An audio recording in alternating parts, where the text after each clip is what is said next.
welcome to Vantage this week. On this show, we recap the highlights of the week gone by, the biggest stories, the top developments and the newest trends. This week, the drama in Pakistan continued. A whistleblower emerged admitting that he rigged the polls. Did the Western world, the champions of democracy, react? Stay tuned to find out. Meanwhile, 2024 is shaping up to be another bad year for job seekers. More than 25,000 jobs have been cut globally and more layoffs are likely. Should you be worried? Watch and find out. Speaking of worrying news, let's look at Byju. The CEO and namesake Byju Raveendran has been fired. We explain why. Amid all this chaos, Gen Z has found a solution. They have decided to call it a night. That too at 9 p.m. Early bedtimes are becoming the new trend. We'll discuss all of this and more. Let's get started. If you're a dictator, how would you rig an election? You could jail your opponents, you could ban them from contesting the election, you could even erase their political identity by denying them their election symbol. The nuclear option is to rig the vote. That's what most dictators resort to, and Pakistan's military is no different. They did everything on this dictator's checklist, but they couldn't hide the rigging, because now an insider has blown the whistle. मैं वो election ठीक नहीं करवा सका और मैं अपने ओहदे से यहाँ इस्तीफा दे रहा हूँ। मैंने जो इस इलेक्शन में गलत काम किया है, रावलपिंडी के 13 एमएनए की सीटें जो हारी हुई लोगों को हमने जितवाया है, लोगों की 70 हज़ार की लीड को हमने उनकी शिकस्त में बदला है। That man is Liaquat Ali Chatta. He was the election commissioner for Rawalpindi. He rigged the votes there. He turned losers into winners. Some candidates had a lead of as much as 70,000. This official reversed all those votes and victory was stolen from at least 13 candidates. Who were these candidates? They were the independents from Imran Khan's party. The military stole their seats after months of trying to weaken the party. You know that story. From jailing Imran Khan to banning him from the airwaves to taking away his party symbol, the bat. They did everything. But Imran Khan's independents defeated the odds. That's when the generals went ahead and stole the votes. Chatta's confession is revealing but not surprising at all. He said he was forced to change the votes. By whom? He has given two names. The first one is the chief election commissioner. His name is Sikandar Sultan Raja. He's a civil servant, the same official who came out after polling and announced the delay in counting and results. But the second character in this drama is more significant. He's the Chief Justice of Pakistan's Supreme Court, Qazi Faiz Issa. Justice Issa is an old foe of Imran Khan. As Prime Minister, Imran Khan went after this judge. His government accused Justice Issa of concealing assets. They tried to get this judge dismissed, but they did not succeed. And a few months later, Justice Issa was elevated to the top job. He became the Chief Justice of Pakistan. He was the judge who took away the bat symbol from Imran Khan's party, PTI. Imran Khan tried his best to mend ties. In November last year, he wrote a letter to Justice Issa urging him to protect his party's fundamental rights. The Chief Justice responded with a letter of his own. This is what he wrote. CJP, Chief Justice of Pakistan, Issa, will neither be pressurized nor favor anyone. That's what he wrote, but now he's being implicated in the election rigging. Of course, he denies all these allegations, but Imran Khan supporters are not convinced. They have been protesting and demanding the release of their leader.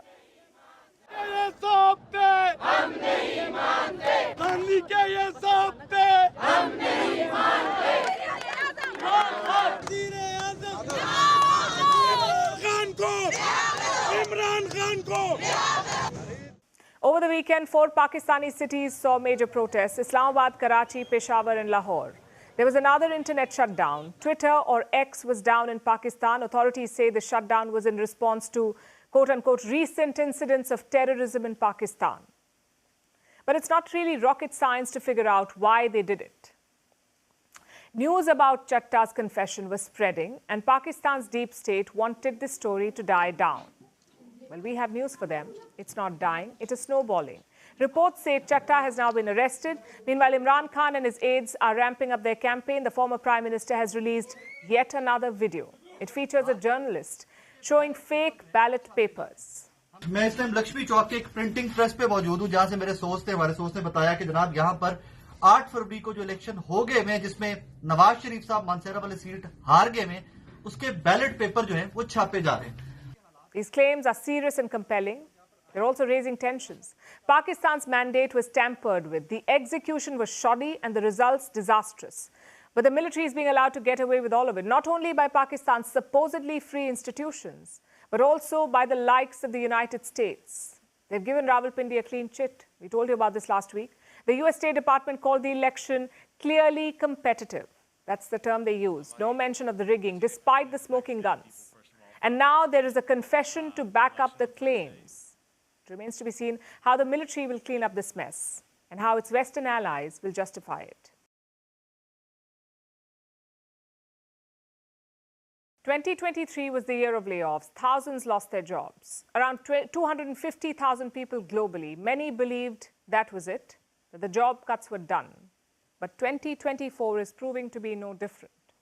This year began with another series of layoffs. They weren't as bad as last year, but companies are still cutting jobs. Cisco is laying off 4,250 people, around 5% of its global workforce. The company says it is part of a restructuring plan. It was to realign its structure and invest in other key priority areas.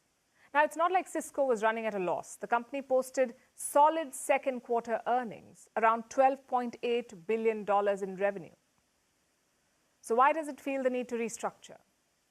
Cisco has given two reasons: weak demand and a tough economy. And they aren't the only ones. Nike cut around 1,700 jobs. That's, again, about 2% of their workforce. The sports giant wants to cut cost. Around $2 billion in the next 3 years. That's their aim. The company will now focus on three major categories: running, women's apparel, and its Jordan brand. Most resources will be directed towards that. Paramount is also laying off people, some 800 of them, around 2% of their workforce. This is to boost its transition from TV to streaming. Snapchat has cut around 500 jobs. That's 10% of its workforce. The company says it is to reduce hierarchy. Grammarly has laid off 230 people. The company says it wants to focus on an AI-led future. Instacart is laying off around 250 employees. Mozilla is cutting 5% of its jobs. PayPal has started company-wide layoffs. SpiceJet will lay off some 1,400 people. Swiggy is cutting 400 jobs. Vroom is laying off 90% of its workforce. Pixar is cutting more jobs. So you get the gist. It's everywhere. We're in the second month of this year, and 25,000 jobs have already been cut. More companies are expected to follow suit, which brings us to the question: why are layoffs not slowing down? Mark Zuckerberg has a theory. The Meta CEO was asked about this, and he says companies realize it's beneficial to be lean. Of course, Zuckerberg is talking about the tech sector, but it's an answer that holds true for all. You see, when the pandemic struck, many companies grew too fast, especially tech companies. But soon the world opened up. People returned to normalcy, the economy adjusted, and demand went back to normal. But companies were still too big. So this right now is correction. Organizations grew too big too fast. Now they're cutting jobs to save costs. It's being touted as trying to achieve efficiency. At least that's what Zuckerberg says. So will this trend continue throughout the year? And that's the outlook for now. The global economy is slowing down. Growth is sluggish. Some major economies are in recession. Others are bracing for it. Inflation is driving up prices. Customers are watching their wallets, and so are companies. But chasing profits is only one side of the story. The other side is artificial intelligence. Jobs are being automated. So humans are becoming redundant. I know that sounds alarming, but it's not all bad. A lot of people may lose their jobs to AI, but it's also creating new roles, especially in the tech space. Take NVIDIA, Microsoft, Meta. They're all looking to hire people, but only in more AI-focused roles. So while the last year was about mass layoffs, this one seems to be about cost cutting. You could say it means the same thing, more pink slips, and you won't be wrong. Has the road run out for Byju's? I don't just mean the company, I mean the man behind it too, Byju Raveendran. He donned many hats in the last few years. Celebrity founder, rock star CEO, and now embattled businessman. He's been trying a lot of things to turn Byju's around, but the investors are not buying it. A group of them has called for an EGM tomorrow. An EGM is an extraordinary general meeting. Corporate laws allow shareholders to call such a meeting. The idea is to discuss urgent issues, hence the extraordinary angle. A couple of questions now. One, who called this meeting? Key investors like the Chan Zuckerberg Initiative, General Atlantic, Process Ventures, and Peak XV. Question number two, why did they call this meeting? To discuss a change in leadership. In simpler words, to remove Byju Raveendran. Now, reports say the investors wanted to rejig the board, Raveendran and his family out, new faces in. Just one problem though. The courts have now stepped in. Once the EGM was announced, Byju Raveendran moved the Karnataka High Court. He said the investors did not follow the rules and the court agreed. It has granted interim relief to him. So any decision taken at the EGM will be non-binding. Assume the shareholders decide to fire Byju Raveendran. That decision won't take immediate effect, not until this court case is settled. So he's hanging by a thread. The next court hearing is on the 13th of March. That will give us more clarity on Raveendran's future. But frankly, it doesn't look good. Multiple petitions have been filed against Byju's at the Company Law Tribunal. And what do they want? To begin with, insolvency proceedings. Again, in simpler words, they want to declare that Byju's is bankrupt. The first such petition was heard on the 6th of February. It was filed by a marketing vendor called Surfer Technology. The second was filed by an international lender called Glass Trust Company. And the third by a BPO firm called Teleperformance Business Services. All of them want the same thing. Declare Byju's bankrupt, take legal action, and sell off assets to pay the debt. But not everyone is waiting around for that. Some Byju's customers are taking matters into their own hands. Like these parents who've gone viral on social media. They wanted a refund for an unused learning program. After weeks of trying, they lost it. They went to the local Byju's office, took down a television installed there, and took it home. You have to see this. ये video बना रहा हूँ मैं क्योंकि ये TV ले जा रहे हैं, इनका रिफंड जो है अभी तक नहीं हुआ है। नहीं मान रहे, ले जा रहे हैं, ले गए ये, नहीं मान रहे क्या? ठीक है सर, बिल्कुल आप बात कर लीजिएगा एबीएस सर से। ठीक है चलो। Now, we don't condone this. This is no way of recovering your money. There are legal means for that. But we do understand the emotions here. Byju's used harsh tactics to gain customers. Their employees talked of a toxic culture, like pushing products on parents who could not afford them, or setting unrealistic targets for salespersons, or feeding the fears of students. This fueled the rise of Byju's. But it also left many families broke. So now they want answers, or in this case, a television. But the company's investors have gone past that stage. They don't want answers anymore. They want Byju Raveendran gone. Even law enforcement agencies are in the loop. Reports say the ED has issued a lookout circular for Byju Raveendran. Now, the ED is India's Economic Intelligence Agency. The Enforcement Directorate, that's what it's called. It fights financial crimes. And right now, the ED thinks Raveendran is a flight risk. So reports say the Immigration Bureau has been asked to keep an eye out to make sure that he does not leave India. Now, the ED's case is a different one. It concerns violations of foreign exchange rules. And how much money are we talking about? Almost 9,300 crore rupees, that is close to $1 billion. So the walls are closing in on Byju Raveendran. His investors want him out. His lenders want him declared bankrupt. His customers want their money back, and law enforcement is looking to nail him. It's quite a fall for this company. Byju's was once the poster child of Indian startups. It was valued at $22 billion, but today it's at risk of being sold for parts. Such headlines are not a good look for India. Think of what it says about corporate governance in the country, about company leadership. You have a man who names a company after himself, takes millions from investors, takes wrong decisions, and then tanks the whole thing. It's not just his money that is gone, it's also investors and funds. And Byju's is not alone. We've seen another example, and many other examples, in fact, in India, like the Sony Z fiasco. Again, the issue was poor corporate governance. In Z, the top leadership is accused of siphoning money, the money of investors and shareholders, people who put their hard-earned income in their hands. What message does it send to ordinary Indians looking to invest in the stock market, or foreign investors for that matter? So such issues are not limited to one company. They affect the whole brand.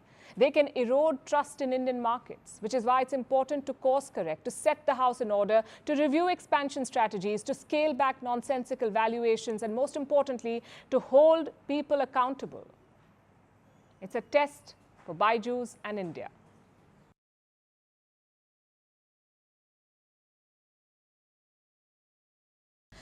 For our next story, let me ask you a question. Can machines be biased?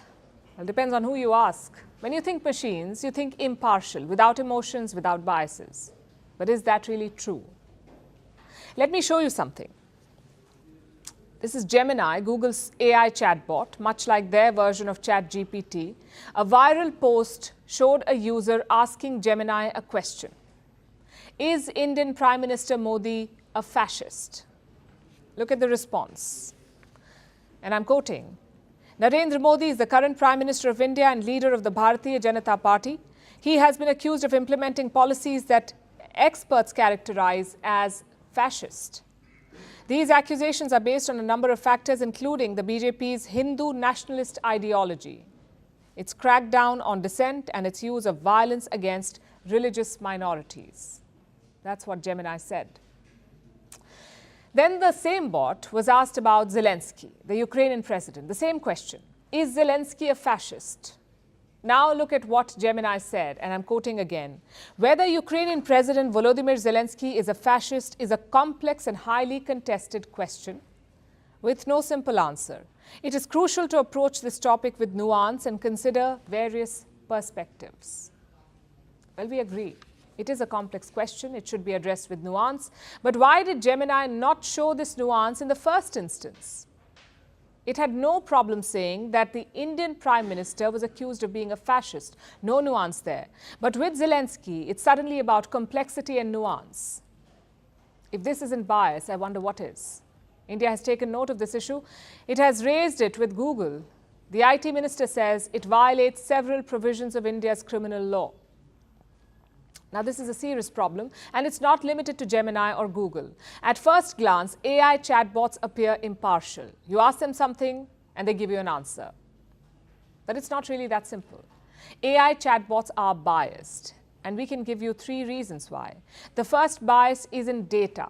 You see, chatbots train on data sets, so their response is based on which data they're fed. When data sets reflect societal stereotypes, AI does the same.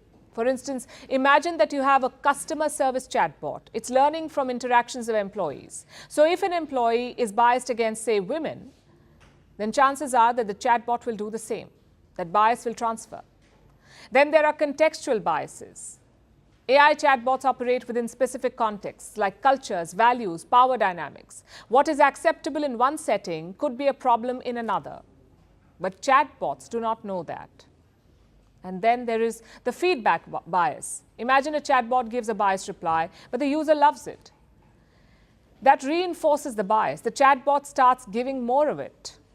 So long story short, AI chatbots are far from neutral, and it's hardly a secret. Their creators know it.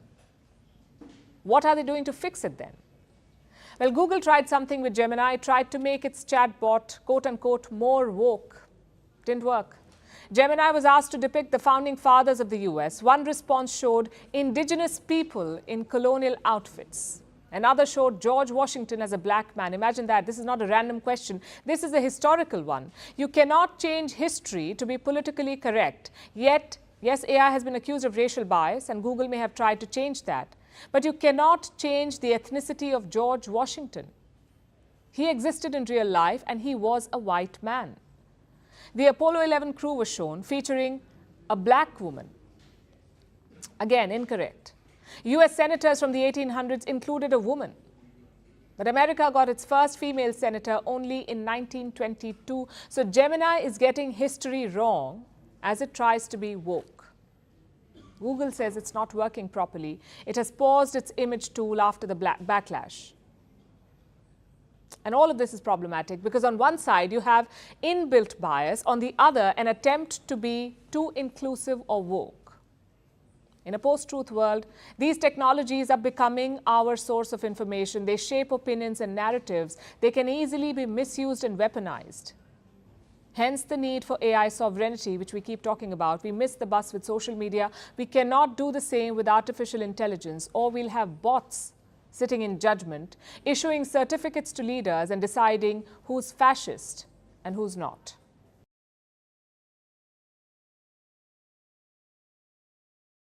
Some news from Germany now.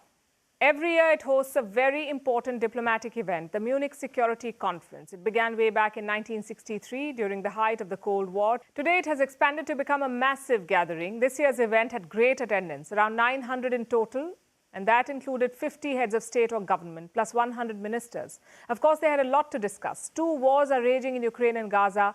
China's maritime expansionism continues, and North Korea keeps firing missiles. If that wasn't enough, a bombshell dropped on the first day. A prominent Russian critic was announced dead, Alexei Navalny. His wife actually attended the summit. In her speech, she squarely blamed the Russian president. And so the fireworks began. Ukraine's Volodymyr Zelensky attended the summit. He used his speech to call for more aid.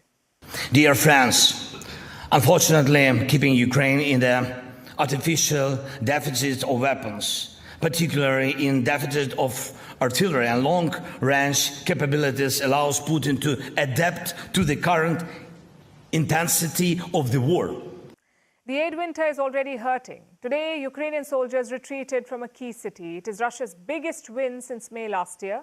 So the news from the front lines is not good. Many soldiers say they are running out of bullets. Another popular topic was Donald Trump. He recently accused European nations of not pulling their weight in NATO, of not spending enough on defense. It seems to have triggered a spark in EU leaders. Most of them call for more defense spending.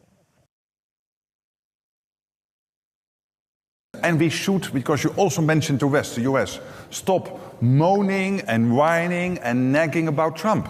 We do not spend more on defense, or we ramp up ammunition production because Trump might come back.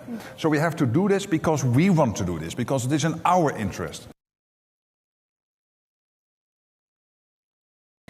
The European Union has to step up its defense industrial base without any question.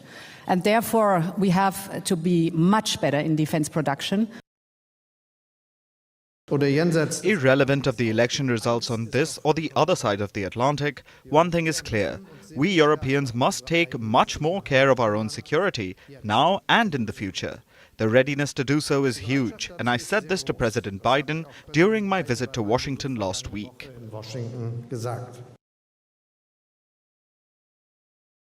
First of all, it's a very clear signal that Europe needs to do more. And I'm happy to say, that Lithuania, this year, we're reaching 2.77% of our GDP towards we're spending to defense. Such summits are important for 2 reasons. One, they give us insights. What is the United States thinking? What is Europe thinking? What is China up to? Basically, a lot of clarity. And 2, it's a good chance for rivals to speak. Just meet and see where it goes. But this time, 2 Western rivals were not even invited, Russia and Iran. The organizers said they were not interested in dialogue. And this has created a lopsided narrative because most Western politicians had the same script: bash Putin, hail Zelensky and Navalny, warn China, and end the speech. That's how it went. Having said that, a few key conversations did take place. One of them involved India's Foreign Minister, Dr. S. Jaishankar. He was part of a panel on multilateralism. Alongside him were 2 other foreign ministers, Antony Blinken of the US and Anna Baerbock of Germany. The first question to Minister Jaishankar was on India's relations with Russia. Is India picking and choosing its engagements? Listen to his response. Is that a problem? Why should it be a problem? If I'm smart enough to have multiple options, you should be admiring me. You shouldn't be criticizing. Now, is that a problem for other people? I don't think so. I don't think so, certainly in this case and in that case, because, look, we try to explain what are the different pulls and pressures which countries have. I don't want you to even inadvertently give the impression that we are purely and, unsentimentally transactional. We are not. We get along with people, we believe in things, we share things. we agree on some things. So it's not just transactional. India does believe in values and interests. The other topic was the Gaza war. Where does India stand on Israel's offensive? Jaishankar explained in 5 points. Again, listen in. Number one, we must be clear that what happened on October 7th was terrorism. No caveats, no justification, no explanation. It was terrorism. Number two, as Israel responds, it is important that Israel should have been very mindful of civilian casualties, that it has an obligation to observe international humanitarian law. Number three, the return of hostages is today imperative. Number four, there is a need for a humanitarian corridor, a sustainable humanitarian corridor to provide relief. And eventually, there has to be a permanent fix, a long-term fix. Otherwise, we're going to see a recurrence. And I think today, certainly India has long believed in a two-state solution. We have maintained that position for many decades.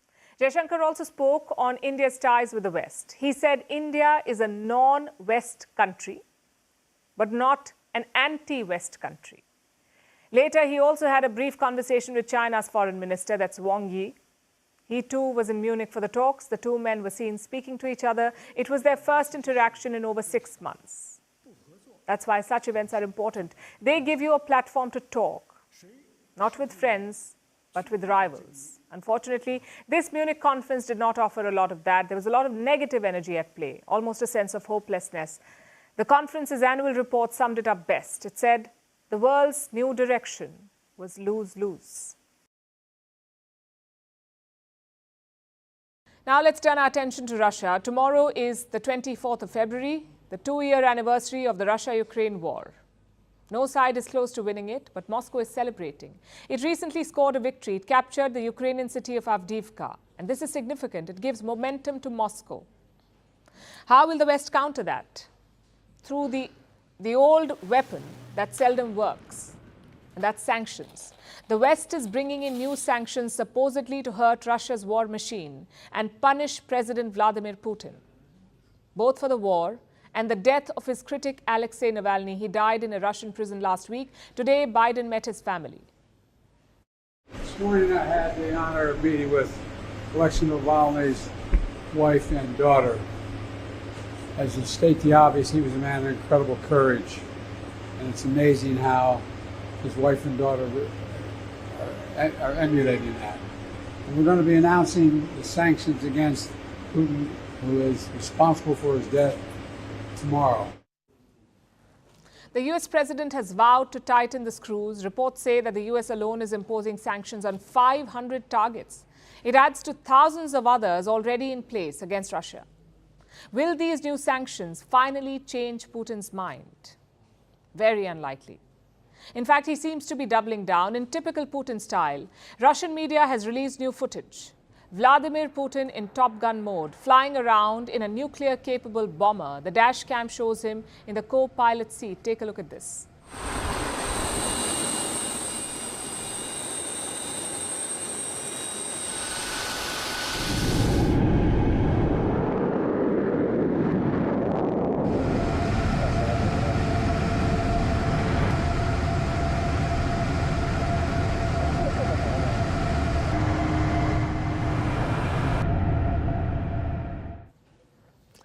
He's in a Russian Tu-160M bomber. The aircraft can carry 12 nuclear missiles and travel a distance of 12,000 kilometers. NATO has codenamed them Blackjacks. Why is this a big deal, though? The optics are great, plus it shows Putin is fit and in control. So much for all the Western reports / rumors that emerge every once in a while suggesting that the Russian president is dying. Remember, Putin is 71 years old, no spring chicken, and yet he was in the co-pilot seat. Now, when you fly a jet like that, you need a certain level of physical fitness, heart health, blood pressure, the ability to withstand gravitational force or G-force that only professional fighter pilots are trained for. Putin was on this flight for about half an hour, which is quite a feat at the age of 71. His sortie proves that age has not gotten to him yet. He's still maintaining his strongman image.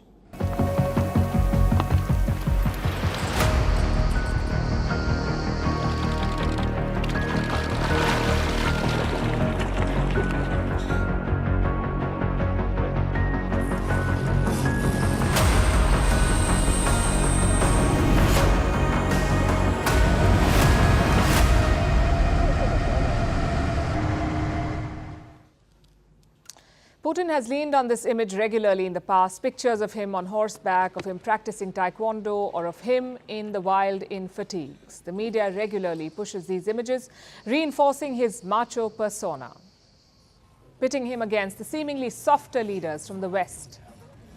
Putin seemed to be taking on the West yesterday too. Listen to what he said after the flight. The machine is excellent. It is truly of a new generation.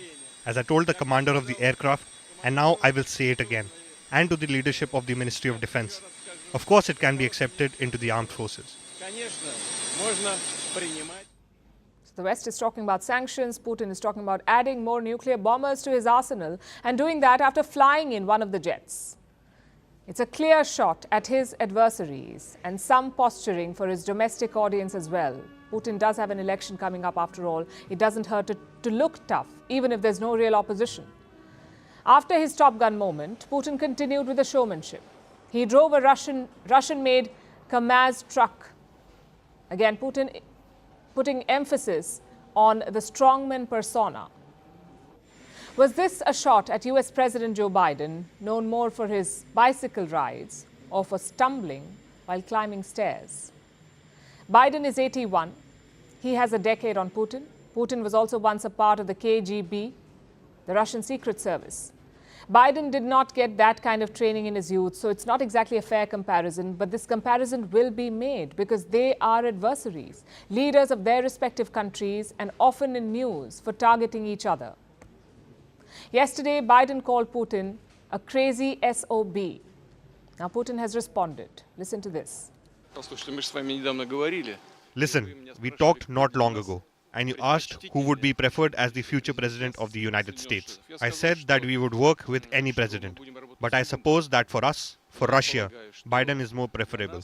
Judging by what he has said, I was absolutely right, because this was an adequate reaction to what I had said. Why?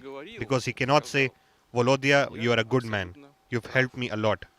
We understand what is going on there in terms of politics, and that reaction is absolutely adequate. This means that I was right. What I said was for our audience first and foremost, not for Americans. You are a Russian journalist after all, and you asked what was better for us. So I told you then, and I can confirm and repeat it now. Biden is better. Putin said Biden's reaction was absolutely adequate and that it proved that Biden was better for Russia. That has to sting. Will Biden's new sanctions return the favor, or will Vladimir Putin keep frustrating the West and flying rings around them? We'll have to wait and see.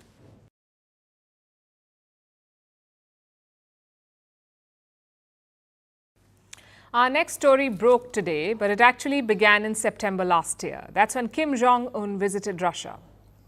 He met Vladimir Putin there, held talks with him, also got a tour of a satellite launch center. Later, Putin showed off his limousine to Kim, the Russian Urus. Take a look.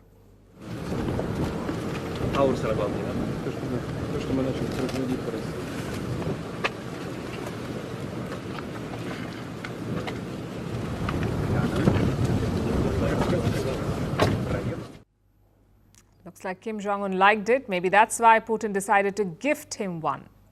That's right. Kim has received an Urus limousine from Putin. It was delivered by Russian officials over the weekend. Kim's sister thanked Putin for the gift. She said it's a sign of their special personal relationship. Let's tell you about the car now. Urus was founded in 2018. Putin wanted his own line of luxury cars made in Russia for Russia. Thus, Urus was born. This limousine is called the Senat.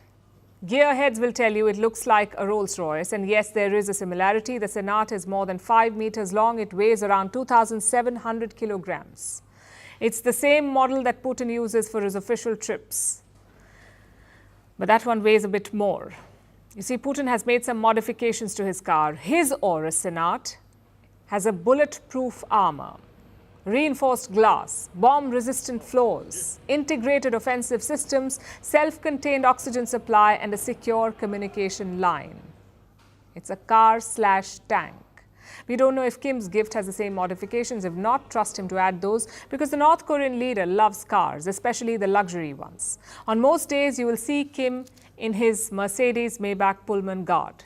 It costs more than $1 million. In 2018, he was spotted in a black Rolls-Royce. The same year, he bought 2 Maybach S600 Guard cars. So long story short, Rocket Man is also a petrol head. Between 2015 and 2017, he imported 800 luxury cars. So you can imagine his collection. Just one problem, though. You can't sell luxury cars to North Korea. The United Nations has sanctioned them for the nuclear program.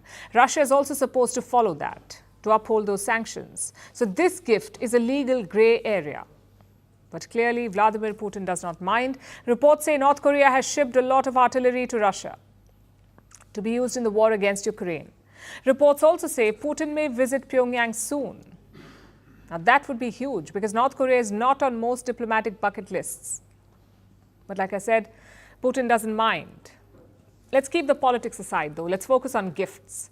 World leaders do exchange things when they meet. Sometimes it's a cultural item, sometimes it's a personal gift, and sometimes it's just plain strange. Just ask former US President George Bush. In 2003, Argentina gifted him 300 pounds of raw lamb meat. 300 pounds of it. Why? Even the archives do not know. But animals, dead or alive, are top picks. Former French President François Hollande got a camel. It was Mali's way of thanking him. Of course, the Élysée Palace could not tie it to the front yard, so the camel was given to a family in Mali. Guess what they did? Killed it, cooked it, and ate it. The Russian president has also received animals as gifts. In 2017, he got a puppy from Turkmenistan. Take a look at this.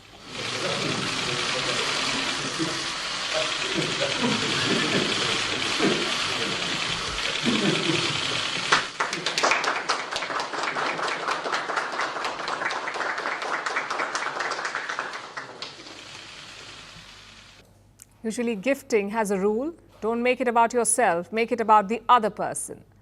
But the UK royal family has missed the memo. In 2021, Britain hosted the G7 summit. The late Queen Elizabeth met US President Joe Biden, and guess what she gifted him? A picture of herself. Her grandson Prince Harry did the same. He gifted pictures of himself to many US officials, including Barack Obama in 2015. I'm hoping it's some confusing royal tradition, because if not, it's plain weird. Now, diplomatic gifting is different from normal gifting. Here, there's politics involved. Like in 2009, when Hillary Clinton gifted Russia a big red button, it said reset in Russian. At least that's what the US government thought. Russian officials pointed out it did not say reset, it said overloaded. Safe to say that gift did not work. So I guess the lesson is quite simple. You can't use gifts to reset or revive your bad relations. It can only make a good relationship better, not a bad relationship good. Let's see how Putin's car performs on that metric.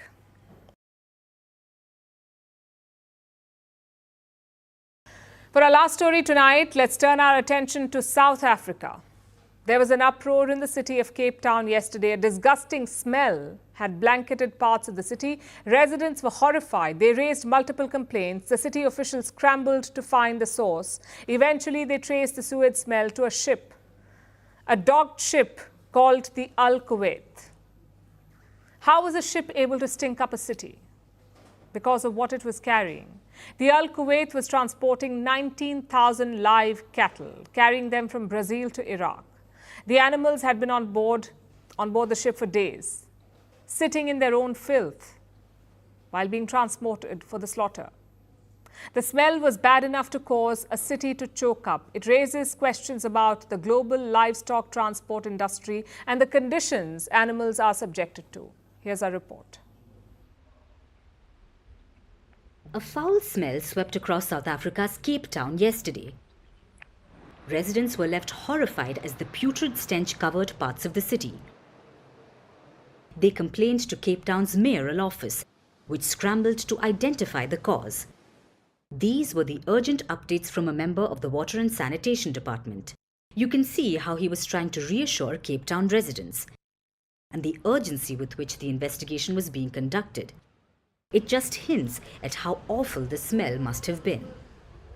Eventually, the source was discovered. It was a ship, the Al Kuwait. It was carrying 19,000 cattle, taking them from Brazil to Iraq. The cattle had already spent 2.5 weeks on board. They still had days to go before arriving at their destination, but already the smell was described as unimaginable. A South African animal welfare organization was monitoring the situation. It's called the National Council of Societies for the Prevention of Cruelty to Animals. They boarded the ship, took stock of the situation, and issued a statement. They said the smell was due to a buildup of feces and ammonia. This is from thousands of animals who had been at sea for weeks. They added that the cattle were confined to cramped quarters with limited ventilation and hygiene. This is the state of the livestock transport industry. Thousands of animals are crammed on a ship. They have to endure stormy seas and the harsh sun, stewing in their own filth until they reach their destination, where they are then killed and turned into food. The Cape Town ship isn't even the worst example of cruelty this month. On January 5th, a ship set sail from Australia. It was going to Israel, carrying about 14,000 sheep and 2,000 cattle. But as the ship approached its destination, it was ordered to turn back. It was at risk of getting attacked by the Yemen-based Houthis in the Red Sea. So the ship returned to Australia. Then it spent days off the coast of Western Australia while the authorities inspected it. The animals on board had to suffer even longer while all this went on. They were eventually allowed to disembark after over 6 weeks at sea. You can imagine the smell and the horrid conditions. So they would have been waist deep or knee deep in their own waste. Not ideal conditions at all. That's putting it mildly. These are the prevailing conditions in the global live export industry. Every year, millions of animals suffer this fate, eventually to end up on someone's plate. The exports help people in countries at risk of famine. But do we need to make the animals go through such cruel conditions? Live transport may be cheaper than transporting meat in cold storage, but does the cost justify the cruelty? Cape Town got a whiff of the horrid conditions animals are subjected to. It should be a wake-up call and force us to find alternatives to this foul situation. By now, you probably know what Riz means. It's a Gen Z internet slang, and it seems to be everywhere. Riz refers to style or charm. But do you know what a Rizzler is? The word is derived from Riz, but it has an entirely different meaning. Rizzler refers to a good person. If you're confused, let me tell you, this is only the beginning. Welcome to the language of Generation Alpha, or Gen Alpha, the cohort coming up right behind Gen Z. The only generation born fully in the 21st century. Gen Alpha is born between 2010 and 2024, so the oldest children are on the cusp of turning 14. The youngest will be born this year. These are the children of millennials. Basically, they can maneuver iPads, but they can't tie their own shoelaces. And they have begun a generational rite of passage by using their own slang words, birthing new trends, and befuddling their elders in the process. One thing sets them apart. Gen Alpha is a landmark generation. You see, the global population has been changing for a while now. It is getting richer, becoming better educated, and more exposed to digital technology. But Gen Alpha kids will surpass all those who came before them. They will grow up to be the best educated generation ever, the most tech-supplied generation ever, and the wealthiest generation ever. They're also expected to be the largest in history, at more than 2 billion people. So about time we get to know them better. Here's a much-needed primer on Gen Alpha. Let's start with technology. Think of this generation like an unintentional global experiment. They began being born in 2010, when app was the word of the year, 2010, the same year when Instagram was created and the iPad was introduced. That's why these children are called iPad kids. Screens were placed in front of them from the get-go as pacifiers, as educational aids, or as entertainers. They're the first entirely online cohort, and they've always had a media-centric childhood. They're comfortable with it. They're adapting to artificial intelligence much quicker and much better as well. Gen Alpha grew up with Siri and Alexa in their homes. They have ChatGPT in schools. The AI model is being used as a learning tool. So the blurring lines between AI and human don't freak out Gen Alpha. And this can help them as they join the workforce. After all, AI at work is inevitable, and the landscape of work is changing as well. For the previous generations, medicine or engineering were seen as the ideal career options. But not for the young anymore. They're exploring more avenues, like influencing on social media. Gen Z may have championed it, but Gen Alpha is picking up the tricks of the trade much sooner. Kids are turning into online influencers and boosting their own trends. They're also driving services specifically catering to children, from skincare to payment apps.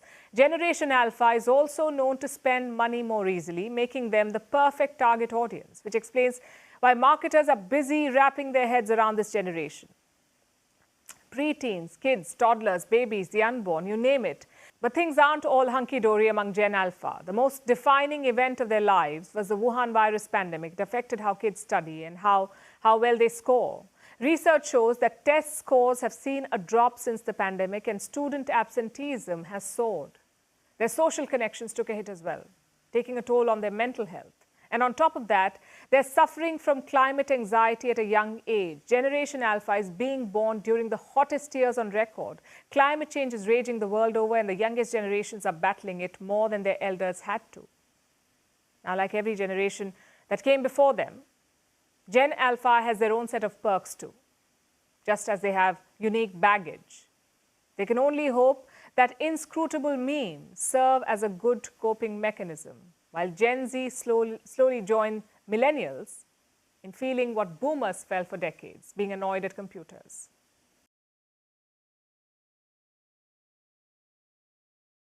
Our last story tonight is about the 21st hour of the day, 9 p.m. It is like a strong, ever-evolving friendship over a lifetime. 9 o'clock changes in meaning. You find yourself doing many different things. When you're young, 9 p.m. means hitting clubs or leaving a restaurant to catch a late-night movie. But when you have young children, 9 o'clock also comes at you fast, like a tiny window of precious time you can call your own. And irrespective of age, 9 p.m. could even mean a daily dose of Vantage. At least we hope so. But there is one thing you would rarely do at 9 o'clock: go to bed. That's shaping up to be the new norm. 9 p.m. is the hot new bedtime, not for middle-aged tired people or rowdy toddlers, but for 20-somethings. Gen Z is going gentle into the good night. According to surveys, more of the Gen Z are going to bed around 9 p.m. For millennials, it is around 10 p.m. The young are getting almost 10 hours of sleep as well. According to surveys, Gen Z gets about 9 hours and 28 minutes of sleep. This is the average. That's an 8% increase in a decade. But are the young missing out on having fun then? According to reports, that is not the case. They're going out just as much, but in the daylight. In the US, for instance, 4 p.m. to 6 p.m. is the new prime time for restaurants. The slot makes up 31% of reservations, up from 19% in 2017. Meanwhile, the proportion of reservations between 6 p.m. and midnight has declined. So businesses are keeping up, bars are experimenting with daytime dance parties. Some restaurants held the New Year's Eve countdown at 8 p.m. so people could get settled in bed by 11 p.m. Sleeping in early is also making time at home more appealing. In India, for instance, 53% Gen Z feel good about staying home. 43% feel it is their favorite place to be. Now, brands are tapping into that. Furniture moguls in India say that they're targeting a younger audience. So how did this shift come about? Well, there are three main reasons. First, the pandemic. It contributed with work from home. The young did not go out that much, and they took control of their shut-eye. The second big shift came after the pandemic, with the rise of the gig economy. According to global surveys, 40% of Gen Z workers hold two jobs, meaning they have a 9-to-5 job, but before that they have another one, an additional gig, which they try to finish from 5 to 9. So they sleep earlier and get work done early in the morning. But experts say the third reason is the biggest. Gen Z thrives on trends, and now sleep has become a wellness trend. There is a strong link between sleep and health. There is more research than ever to prove this. Experts say insufficient sleep is a global health epidemic. 62% adults do not get enough sleep, with sleep averaging at just 6.8 hours a day. But Gen Z want to change that. They're well informed about the importance of sleep, so they are pushing themselves to sleep early. But there's a flip side here.